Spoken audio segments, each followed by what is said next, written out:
અંકલેશ્વર નગરપાલિકા દ્વારા ગણેશ વિસર્જનની માટેની તૈયારીઓ શરૂ કરી દેવામાં આવી છે। નર્મદા નદીમાં થતા જળ પ્રદૂષણને અટકાવવા માટે નગરપાલિકા દ્વારા 3 સ્થળે 3 કૃત્રિમ કુંડના નિર્માણ કરવામાં કામગીરી શરૂ કરી દેવામાં આવી છે। દુધારા દેવની આરાધનામાં પૂર્વ ગણેશ મહોત્સવ તેના મધ્ય ચરણમાં પહોંચ્યું છે, ત્યારે અંકલેશ્વર નગરપાલિકા દ્વારા ગણેશ વિસર્જન માટેની તૈયારીઓ શરૂ કરી દેવામાં આવી છે। નર્મદા નદીમાં થતા જળ પ્રદૂષણને અટકાવવા માટે અંકલેશ્વર નગરપાલિકા દ્વારા 3 કૃત્રિમ કુંડનું નિર્માણ કરવામાં કામગીરી હાથ ધરવામાં આવી છે। નગરપાલિકા દ્વારા જૂની દેવી ગામ નજીક, મંદિર પાછળ અને સુરવાડી ગામ નજીક તેમજ નવા બોરપાટા પાસે જળકુંડ પાસે કૃત્રિમ કુંડનું નિર્માણ કરવાની કામગીરી શરૂ કરી છે।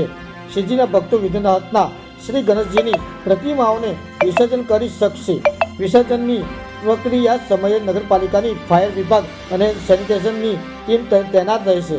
ઉપરાંત સ્થાનિક તરવૈયાઓને પણ તૈનાત કરવામાં આવશે। સાથે નગરપાલિકાના દ્વારા શ્રીજીની મૂર્તિઓને કૃત્રિમ જળકુંડમાં જ વિસર્જન કરવા માટે અપીલ કરવામાં આવી છે।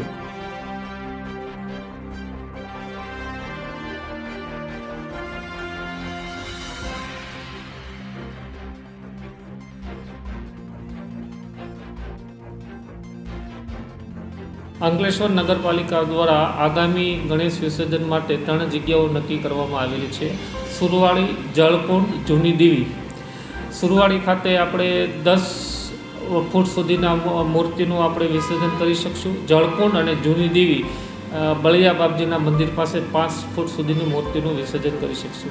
આ રીતે આગામી તહેવાર માટે ગણેશ વિસર્જન માટે અંકલેશ્વર નગરપાલિકા દ્વારા તૈયારી કરવામાં આવી છે। તેમજ નગરપાલિકા દ્વારા ફાયરની અને સેનિટેશનની ટીમો પણ વિસર્જનના દિવસે હાજર રહેશે અને વિસર્જનનું કામ શાંતિપૂર્વક થાય એ માટે નગરપાલિકા તમામ પ્રયત્નો કરશે।